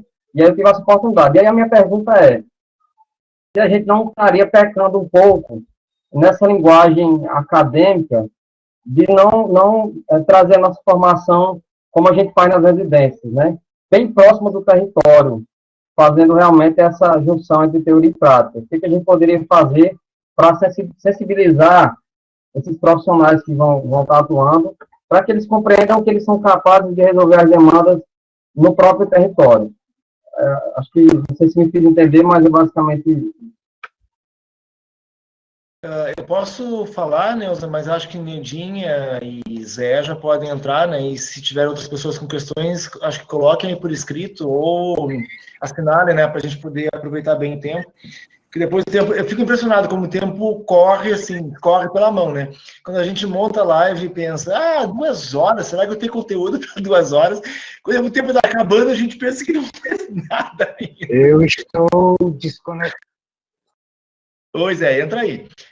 Mas eu ia comentar 2 coisas, gente, provocado aí pela questão do João. Uma, eu acho que a gente tem muita tarefa de território, muita mesmo. Quando eu digo muita tarefa de território, a gente consegue reconhecer o quanto que há de exposição das pessoas, e vejam até o seguinte, quem é que está tomando certas providências para proteger pessoas muito expostas, especialmente a população dos grandes centros urbanos, que tem uma população de periferia muito grande, e a periferia nos grandes centros urbanos é uma periferia aglomerada, é uma periferia de muita gente no mesmo lugar. É claro que isso acontece em Fortaleza, não vai acontecer nos municípios de interior, mais interior, ou nas zonas mais rurais, mas é óbvio que isso, em Fortaleza, é óbvio, né, que isso acontece, essa aglomeração de pessoas, mas a gente tem as pessoas que seguem saindo para a rua e para ambientes onde que poderiam ser evitados, o afastamento poderia ser maior. Assim como a gente tem uma quantidade de pessoas que está trabalhando, a gente tem as pessoas que estão na teleentrega, e fico assim um pouco impressionado, que a gente diz, eu não saio de casa.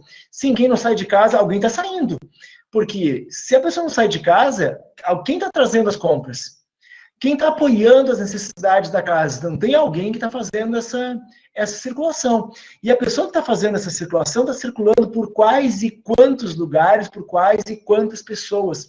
Só isso já vai me dizendo assim, do quanto que nós temos um trabalho, especialmente se a gente é ligado à atenção básica, o quanto que a gente tem de trabalho com esses trabalhadores de serviços essenciais que não fecharam, para que eles, de fato, saibam se proteger e possam se proteger. Quem está no supermercado, quem está no posto de gasolina, quem está na fruteira, quem está nas teleentregas, tem um trabalho, por exemplo, só aí a gente já teria alguma coisa. Também eu acho que tem um tema que eu não falei, e que eu acho que é importante a gente anunciar isso, porque eu participei de uma live na semana passada, acho que foi com o Cuiabá, que o tema era saúde mental, e a gente fica pensando na sobrecarga do trabalho que nós, trabalhadores de saúde, temos quando estamos nas frentes de trabalho, mas é como se a gente estivesse procurando assim, um nexo causal entre o sofrimento psíquico e o trabalho, e as exigências do trabalho. Acontece que a gente não são só as exigências do trabalho. Agora, da casa, são as exigências da casa e dos nossos familiares. A gente entra em estresse, por exemplo, porque vai para o trabalho e tem que voltar para casa, a gente tem um idoso para cuidar. Então, hoje a gente tem uma pessoa com deficiência para cuidar. Então, a gente tem uma sobrecarga na nossa saúde mental, que não é o trabalho em si, mas o fato de estarmos trabalhando. o que acontece com outros trabalhadores de serviços essenciais que estão abertos. Então, eu queria chamar a atenção de que, às vezes, a gente faz poucas conexões, e nós somos uma rede de conexões. A gente consegue dizer também, como eu dizia antes, do aluno, da aluna que vai voltar para a escola, como se o aluno voltar para a escola não tivesse pais que trabalham, por exemplo, com a teleentrega, ou que trabalham no correio, ou que trabalham com viagem, e que, portanto, as pessoas não estão fixadas em território algum geográfico. A gente vai tirando de cena esse conjunto de circunstâncias que vão dizer de que, sim, tem trabalho para gente forte no território, de comunicação e interação, e tem trabalho sobre a proteção da nossa saúde, que não é uma exposição só do trabalho, é também das condições, das nossas condições de vida, e que, entre outras coisas, somos trabalhadores. Zé, Neidinha. Zé, Neidinha. Zé voltou. Tá aí, Zé? Quer falar alguma coisa sobre a observação? Eu queria aproveitar que a minha conexão está mais ou menos. Não sei se vocês estão ouvindo, mas assim, eu queria pegar essa questão das informações para a população. Tem uma orientadora que estava no UBS, disse que um dia a UBS toda já reorganizada, com o distanciamento e tal, aconteceram duas coisas. Uma foi uma usuária chegar e pedir uma receita de lockdown, porque ela queria saber que remédio era esse, que estava muito comentado na televisão, ela queria esta medicação para se livrar da Covid. E uma outra foi que a minha aluna contou que a paciente, ela atendeu, mantendo a distância, ela se levantava, aferir temperatura, voltava e tal. Quando terminou a consulta, a paciente chegou e disse: doutora, eu lhe fiz alguma coisa, porque você não me abraçou, você não me cumprimentou, você não falou comigo. Né? Então, veja, são situações do cotidiano que a gente vê o tempo inteiro. Então, na verdade, o grande problema é que, assim, usando das informações desta família, ou como o Naumar fala, né, infodemia, né, informações de toda a natureza. E no meio delas, né, é a população que acaba sendo a responsável por seus atos. É para a população que cabe a questão da higiene das mãos, da ética respiratória, né, como se chama, alimento do ambiente, o isolamento social, não sair de casa, inclusive as outras informações é para a população também, que cabe agora detectar em si mesmo os sinais e sintomas para ir, no momento certo, buscar o atendimento certo na hora certa.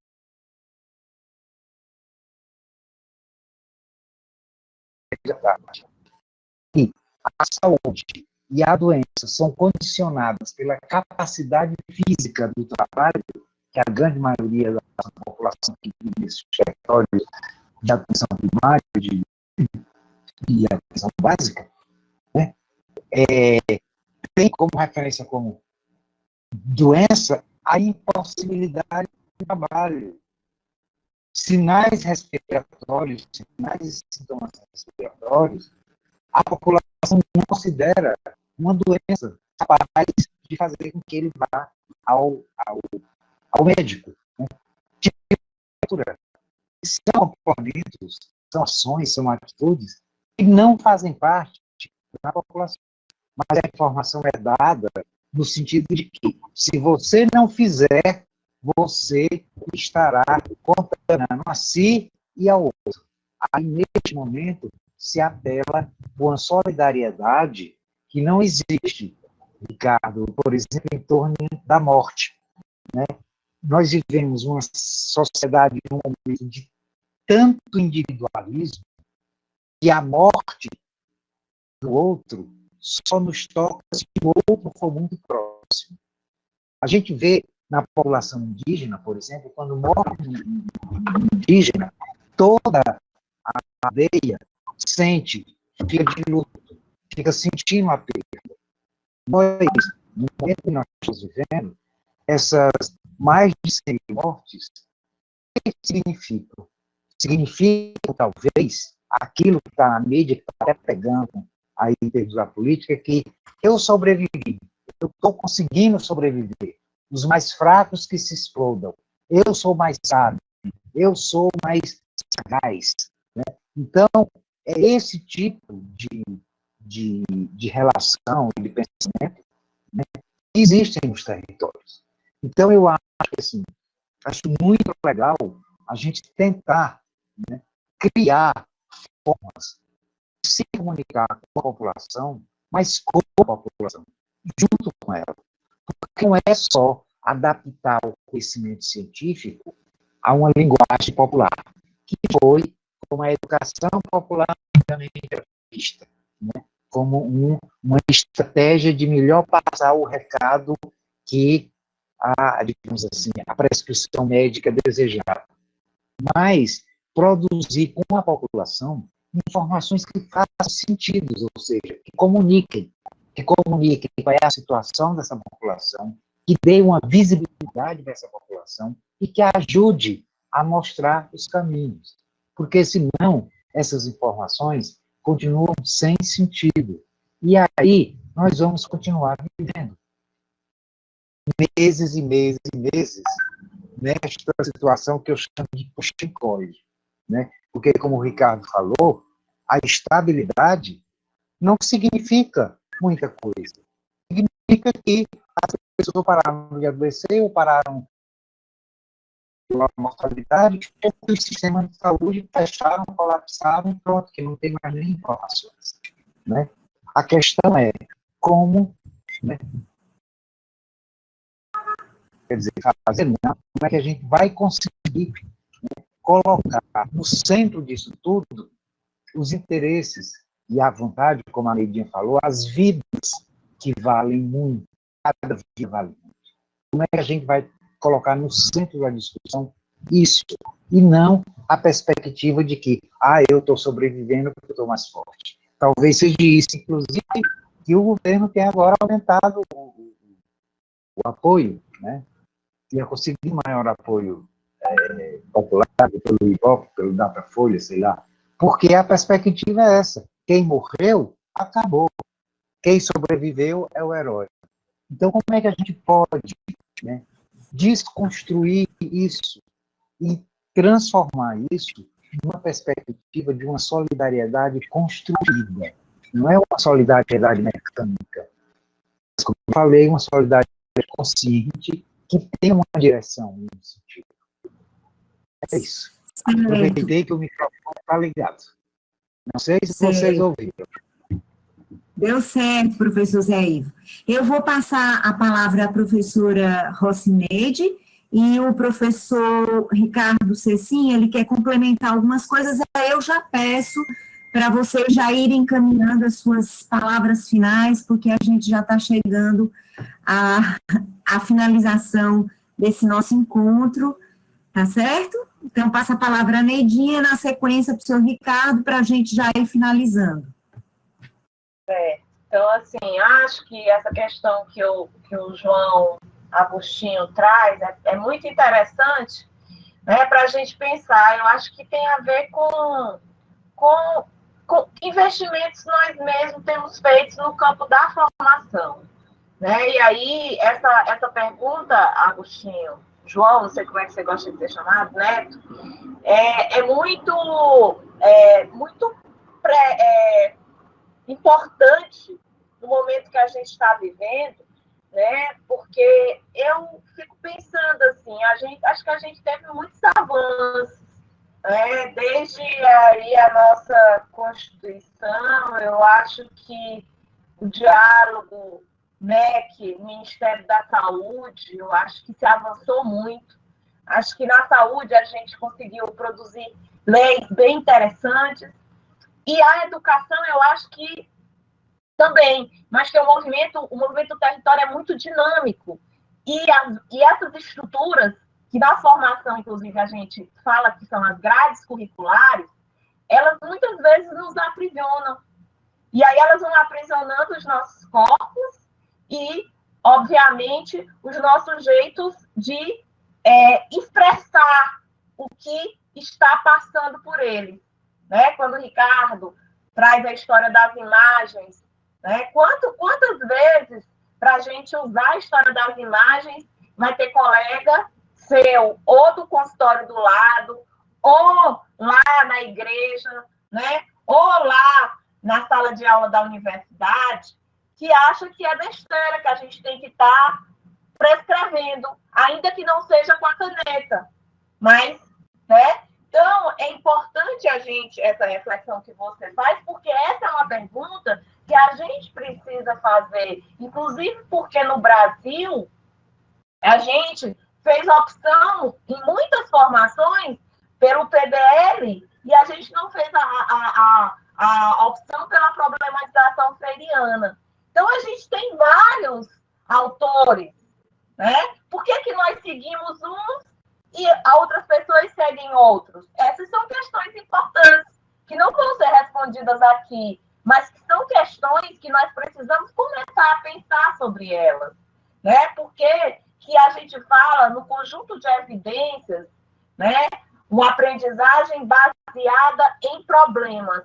Quais os problemas que eu desenho lá no meu escritório, às vezes com um grupo de professores, ou os problemas que eu topo partilhar com os estudantes e as estudantes, seja em que lugar seja na graduação, seja no ensino infantil, que a gente desde cedo está dizendo a importância do ato de perguntar, a importância do ato de perguntar. Só que as pessoas, elas perguntam, ninguém escuta. E aí, elas produzem silenciamento nelas. Então, às vezes, essa coisa da problematização, ela também fica vazia. Assim como Zé Ivo trouxe agora, que às vezes as pessoas pegam a educação popular e acham que vou colocar uma chita aqui na mesa, porque, afinal de contas, hoje a gente vai discutir a educação popular. E aí, tem uma questão que inclusive, como princípio, né, qual é o projeto político, inclusive, pensando nesse cuidado político que o Ricardo nos trouxe, né, e que o Zé Ivo também falou, qual é esse cuidado político que nós estamos tendo, inclusive, quando a gente minimiza um saber em relação ao outro, quando a gente fala que a evidência do ensaio clínico randomizado, ela é muito mais importante que a evidência lá dos profetas da chuva. Eu não sei, porque eu fico pensando muito assim, quando chega aqui no Nordeste, viu, Ricardo? Ricardo anda muito por aqui. A gente, por exemplo, não pode falar só no fenômeno da seca, só com os órgãos que do Estado tratam disso. É importante que a gente escute a sabedoria popular. Isso faz um sentido para a gente, né? Mas a gente escuta. Quem escuta? Então, quando você coloca isso, você começa a abrir um leque de questões, inclusive do campo da problematização. Qual problematização? Né? E quais os autores nós temos nos apropriado para fazê-la, para dizer, inclusive, que nos nossos currículos ela está presente. Então, essa coisa das palavras, ela é muito interessante. O Ricardo falou em filmes, eu me lembrei de um filme que é A Vida Secreta das Palavras, que tem uma menina que não fala nada e diz tudo. E quem vê, e é tão fantástico, né? Porque às vezes eu fico pensando que nós mesmos, né? Às vezes a gente não tem a preocupação com a nota áudio. Agora eu estou preocupada aí com cegos, né? Porque geralmente quem a tradução em Libras, já, graças a Deus, é pouco. Não sei se a Ju está aí, a Juliana Donato, é pouco. Mas a gente mesmo, né, com os cegos que querem saber quem somos nós, a gente às vezes não diz. Então, quem está falando aqui, né, uma Morinha do Ceará, né, Roxinho Redondo, então essas coisas vão também nos vinculando, assim como a gente vai produzindo sentido. Então, eu acho que não chega ao território também por uma série de questões, inclusive por conta de nós, porque nós, às vezes, só fazemos essas perguntas inclusive aqui, não é uma questão direcionada a você, mas estou dizendo que essas perguntas, estou me lembrando aqui da Estivá, né? E também do Vitor Vala, que a história do erro da interpretação de quem é mesmo. Acho que tem um texto do Vitor Vala que é muito interessante. E aí eu vou concluir para passar para o Ricardo, porque eu sei que o tempo hoje, a Domingos da Olímpia é Grande, que é a nossa avenida aqui, né? Queria só lembrar, assim, o que a gente tem trazido, né, de referenciais. Eu queria deixar 2 lugares que têm referências muito importantes que estão sendo produzidas aí para a própria, com a universidade, com a extensão universitária, com gente que está escutando gente. A gente está lançando agora um boletim da Abrasco, né, que está num formato bem legal, com ilustrações, com imagens, com textos, então, de várias gentes, escritos de vários jeitos, com propostas de vídeos. Então, é um material que eu acho que está aí, vai ser disponibilizado nos próximos dias, né? Um boletim que nós, do GT, eu faço parte de um GT da Abrasco, que é o GT de Educação Popular e Saúde da Abrasco. Então, quem se inscrever, inclusive, vai ficar recebendo via online esse boletim. Então, brevemente, nós estaremos aí partilhando isso. A gente também está lançando aí uma coletânea de livros, né? E aí a gente está lançando uma coletânea de livros pela Rede Unida. Então, a biblioteca da Rede Unida é uma biblioteca virtual, gratuita, né? Todos os livros são livros de uma excelência, né? Que vocês podem baixar, assim como no GT da Abrasco nós temos muitos, mas agora a gente vai, a partir do dia 28, fazer lançamentos de livros, e eu queria convidar vocês para o lançamento de uma companhia do Ceará, Vera Dantas, vai estar lançando um livro com os cirandeiros, com gente que fez a aposta na educação popular, não só pela chita, nem pela questão panfletária, mas que dialogou com o campo da educação permanente, na verdade, deu vida ao campo da educação permanente aqui no Ceará, né? Com todo o potencial de germinação que nós temos, que é não negar nenhuma das linguagens, é trazê-las todas, é dizer que vacina nós precisamos, mas a gente precisa conversar, sim, sobre a vida do técnico de enfermagem, e não é só a vacina que vai garantir, né? E aí muito bem falou o Ricardo e o Zé Ivo, o que é base está sendo desconsiderado no nosso país. Então, nós precisamos nos convocar para estar aí, na revogação da Constituição 95, que tem a ver com isso. Pedagogia da assistência no território. Então, é o SUS, né? A gente precisa pensar nisso.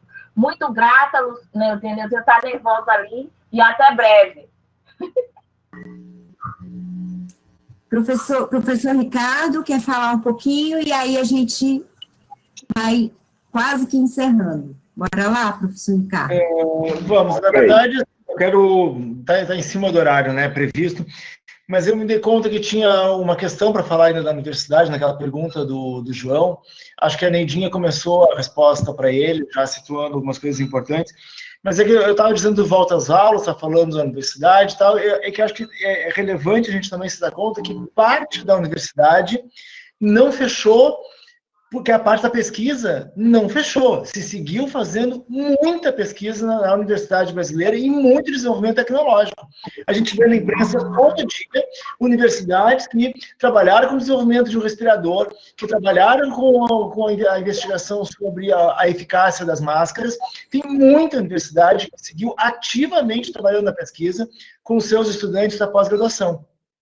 E a gente está vendo o Ministério discutindo, inclusive, qual é o estudante de pós-graduação que vai ter bolsa a partir de agora. A gente tem essa dificuldade de avaliar como é que a universidade pesquisa e o quanto que a universidade não para de pesquisar e o quanto que a pesquisa ela é parte estruturante do que se faz mesmo, especialmente na universidade pública.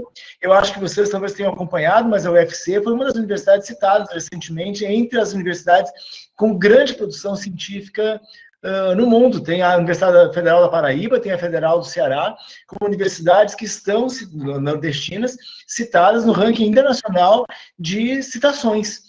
Então, a gente tem mesmo uma produção científica importante na universidade que não ficou, não parou mesmo nesse período agora. Então, isso é só para dar um exemplo de que esse componente aula, aula, aula, parece que isso é o fazer da universidade. A gente tem outras coisas. O tema da problematização que ele trouxe, que eu disse que Nidinha começou já respondendo sobre isso, eu acho, João, não sei se ele está na sala ainda, acho que sim, está na sala ainda, eu queria que a gente colocasse pelo menos assim, um E ou um verso para a gente se dar conta que problematização e afecção. Por que eu estou chamando a atenção para o tema da afecção? Porque como uma tarefa para a universidade, especialmente quando eu falei antes do genocídio. Porque a gente segue precisando falar das mortes e certos perfis de morte. A gente viu o que aconteceu nos Estados Unidos, que foi uma coisa, eu acho que foi uma coisa muito que, em face de termos que guardar o distanciamento social, depois que morre o George Floyd, a população vai para a rua. E ela vai para a rua porque não é possível silenciar, ou não é possível guardar distanciamento numa coisa como essa, numa morte como essa. Assim como não seria possível a gente estar numa morte que acontecesse com a Marielle agora, a gente não ir para a rua. Não seria possível. Eu acho que tem certas circunstâncias em que a gente precisa demonstrar a nossa defesa do valor que tem a vida e o viver, do quanto que as vidas importam, é que certas coisas no Brasil, muito rapidamente, elas ganham uma legenda, assim, né? São palavras de ordem, elas vão perdendo a força que elas têm. Mas a linguagem apresentada agora, né, nos Estados Unidos, vidas negras importam. E aí, para a rua com a camiseta, vidas negras importam. A gente precisa dizer isso, e isso é um tema que eu não acho que é só problematização. Porque a gente sabe que saber sobre isso se sabe. A gente sabe que a população está informada sobre isso. É preciso sentir isso no seu corpo, é preciso ser afetado por isso. Porque se a morte de um negro não significa nada para o teu corpo, não vai adiantar que a tua razão diga não se mata os negros. O nosso corpo precisa sofrer quando um negro morre porque era negro. O nosso corpo precisa sofrer quando uma mulher trans morre porque é uma mulher trans. O nosso corpo precisa sofrer quando um homem trans morre porque é um homem trans. O nosso corpo precisa sofrer com isso, porque isso não é alguma coisa que a gente possa dizer assim, é no plano da consciência. Não é no plano da consciência, é no plano do meu corpo. Se o meu corpo não sente essas coisas, a gente consegue suportar essas mortes, a estabilidade das mortes. Não dá para suportar a estabilidade das mortes, essas mortes precisam cair, elas podem cair, e a gente precisa ser agente de que essas mortes caiam, mas a gente também precisa ser agente de que todas as mortes evitáveis sejam evitadas. A gente pode, acho que não me lembro quem citou o Krenak, né? Não sei se foi a Nidinha que citou, foi o Zé ou ambos. A gente tem essa voz indígena. O nosso país, ele só existe, ele começa, os humanos no nosso país são indígenas, até nós sermos invadidos pela Europa, sermos colonizados pela Europa, e a gente aceita que a morte entre os indígenas, quando a gente diz que o número de mortos entre os indígenas é pequeno, é só se for sem atração, porque põe o número de mortos sobre o tamanho da população indígena, morre muito mais indígena. Já chamou a atenção do significado da morte entre os indígenas. Então, essas coisas são importantes. Quando eu dizia que o cuidado é político, acho que o tema que o João perguntou da problematização, eu diria problematização, politização e afecção junto com sensibilização, porque sensibilizar sem com que esse corpo da gente sofra junto, também não é suficiente. Eu dizia numa live anterior, aí, acho que foi com Petrolina, conversando com o grupo da residência de saúde mental de Petrolina, é de que nós precisamos ler um Krenak, nós precisamos ler uma Djamila, nós precisamos ler esses autores, precisamos ler como parte básica da nossa formação. A gente sabe que até, eu vinha lendo agora recentemente o quanto que essa palavra que é o lugar da fala, essa linguagem, o lugar da fala, vai caindo por terra. Quando a Djamila vem com esse tema, o lugar da fala, ela está chamando atenção para a negritude e para as mulheres negras. E a gente ainda não entendeu essas coisas. Eu digo, a gente segmentos enormes da população ainda não entenderam essas coisas. A gente viu o que aconteceu agora com a menina que precisou sair do Espírito Santo para Recife para poder fazer um aborto, porque olha o significado que tem. Eu até respondi numa rede social de que eu participei, quantas mortes essa menina vem sofrendo a cada dia. Ela vem sofrendo tantas mortes que a gente não sabe como que ela vai enfrentar a possibilidade de construir vida ainda. E a gente está discutindo, está agredindo a unidade que topou fazer o procedimento cirúrgico nela, como se não tivesse um conjunto de mortes nessa vida que só tem 10 anos. Com 10 anos, quantas mortes essa menina já experimentou? Então, o que a gente chama de vida, o que a gente chama de morte? Tem hora que dá um nervoso a gente reconhecer que dentro do setor da saúde ainda tem gente que não compreendeu essas coisas, ainda não compreendeu o que quer dizer viver, estar vivo e produzir vida. Eu acho que nesse tema que é educação na saúde, processos pedagógicos e assistenciais, essa chamada precisa dizer de que a saúde ela vem quando é para apoiar a produção e a construção de projetos de vida. É aí que a saúde vem. Senão, os processos de vida, eles não são na ausência de morte, na ausência de doenças. Não são. E a gente sabe que não são. Acho que essa pandemia, inclusive, vai nos fazer compreender melhor certos aspectos da saúde que a gente até agora não entendeu. Então, se de um lado a gente vai sofrer, estamos sofrendo com as mortes, a gente também está recebendo baldes de água fria todo dia, nos perguntando o que é, afinal de contas, saúde, o que é, afinal de contas, proteção à vida, o que é, afinal de contas, formar um profissional de saúde. Como eu disse antes, quando a gente participa de um negócio desses, somos só 3 pessoas e Neuzinha nos cuidando, e a gente vem aqui, fala, e quando a gente chega a hora de acabar, a gente pensa, vamos começar de novo, que agora que aqueceu, né, Neidinha? Agora a gente pode começar a falar. Gente, muito obrigado. Se a gente tivesse mais tempo, eu seguiria com uma nova rodada. Gente, eu quero, em nome do Observatório aqui de Políticas Públicas de Saúde, do MUTEDES, da UFC, agradecer a participação da professora Maria Rocineide, professor Ricardo Cecim, professor Zé Ivo, que ficou oscilando, cai, entra, enfim. E ele está dizendo aqui, quase não consiga falar, obrigada a todos. Eu queria dizer que... Conseguiu, Zé? Eu queria falar um pouquinho, agradecer, que eu não fiz no começo, fiquei todo atrapalhado. E assim, Ricardo, eu não consegui ainda me adaptar a esta vida virtual, né? Sofro, fico ansioso, a internet cai, mudo o computador de lugar, enfim. Mas eu só queria terminar dizendo que, no meio de tanta dor, de tanta tristeza, existem coisas muito interessantes. Numa conversa com o pessoal da gente tucana lá do Amazonas, ele deu um depoimento muito interessante de como a cosmovisão do cuidado da medicina indígena aflorou quando os serviços de saúde tradicionais, os nossos serviços, né, biomédicos, não deram conta. Aí os índios, os próprios índios, que inclusive os não aldeados, começaram a recuperar a cosmovisão indígena, que a doença é um elemento externo, que o corpo tem que se fortalecer para poder proteger. Para proteger o corpo é necessário criar cortinas, inclusive com defumadores, é preciso tomar ervas para se purificar e etc. e tal. E um outro exemplo vem das mulheres marisqueiras lá da Ilha de Maré, em Salvador, quando elas chegam e colocam, gente, vocês que moram na Pituba, a Pituba é um bairro novo em Salvador, tem que entender que o nosso território, o nosso trabalho de catamarisco é o que satisfaz vocês também. Ou vocês nos respeitam, ou vocês vão sofrer também. Isso, esta indignação e esta afirmação são coisas muito legais que a gente está aprendendo no meio de tanta dor. Então, gente, muito obrigado. Adorei estar com vocês todos.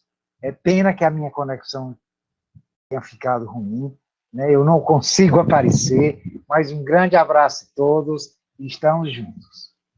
Boa noite. Então, boa noite a todos e a todas. E falando um pouquinho que o professor Ricardo falou, o que é que afetos, ele disse bem assim, que afetos eu posso convocar? E eu quero dizer aqui que hoje eu fui convocada pelo afeto das minhas queridas amigas, professora Neidinha e a minha querida Carmen Leitão, que está coordenando com grande maestria esse observatório. Então, eu fui, o meu corpo foi extremamente afetado e eu estou, assim, muito feliz, muito legal poder estar aqui, ouvir o Zé, a Neidinha, o Ricardo, ouvir coisas para poder retomar alguns fios de meada que, às vezes, no campo, no trabalho, no dia a dia, a gente vai perdendo, né? Então, como é bom a gente poder, de fato, se afetar, se emocionar e se mobilizar para fazer alguma coisa, né, em relação ao outro, e muito legal, muito bom. Então, agradecer a todos, agradecer ao João e ao Cleison, que trabalharam aí nesse bastidor para esse encontro acontecer, a Carmen, né, que a gente já agradeceu, e a todos vocês e a todos os participantes, tá bom? Então, muito obrigada e boa noite a todos. Tchau, queridos. Tchau, queridas. Beijo.